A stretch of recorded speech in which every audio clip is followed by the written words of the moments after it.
You know, we're kind of obsessed with numbers, right? From cooking in the kitchen to building something in the garage, we want everything to be, well, perfect. We want those exact measurements. But what if I told you that the whole idea of perfect accuracy is, well, just an illusion? So let me ask you, what does it really mean for a measurement to be accurate? When you think of that word, what comes to mind? For most of us, I bet it's something along these lines. Right. Accurate means exact, correct, without a single error. It's that one perfect number we're all chasing. It's what we learned in school, you know? It's the goal with every ruler, every measuring cup. It feels so simple, so clean, and honestly, so satisfying. Yeah, that's the dream. But there's always a but, isn't there? There's a catch. And the reality of how measurement actually works is, well, it's way more interesting and, believe it or not, a whole lot less exact. And here it is. This is the big secret, hiding right in front of us the whole time. Ready? Measurements are not exact. Just let that sink in for a second. That one little sentence kind of flips everything on its head, doesn't it? So, if they're not exact, then what in the world are they? Okay, so think of it like this.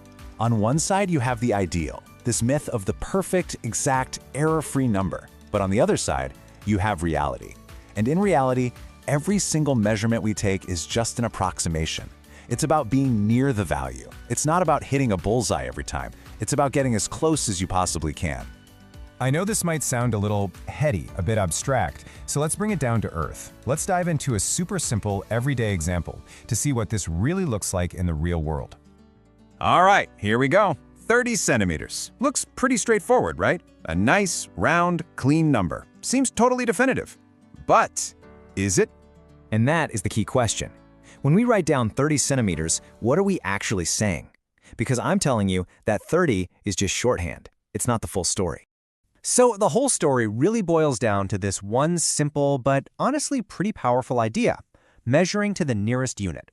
All it means is that when you measure something, you're not finding its actual perfect length. No way. You're just figuring out which little line on the ruler it's closest to. That's it. Let's break it down.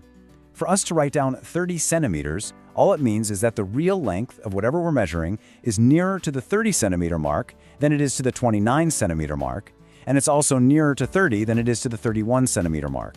Think about that. That means the actual length could be anything from, say, 29.51 all the way up to 30.49. So 30 centimeters isn't one single point on a line, it's actually a whole range of possible values. So what does this all mean? It leads us right here. Every single measurement we ever take is, at its core, an approximation. I don't care if you're using a cheap plastic ruler or some crazy expensive high-tech laser. The number you write down, it's just your best guess. It's the most convenient way to say, hey, the real value is somewhere in this little neighborhood. And this is the really crucial point. We have to completely rethink what accuracy even means. It's not about hitting that one perfect microscopic point.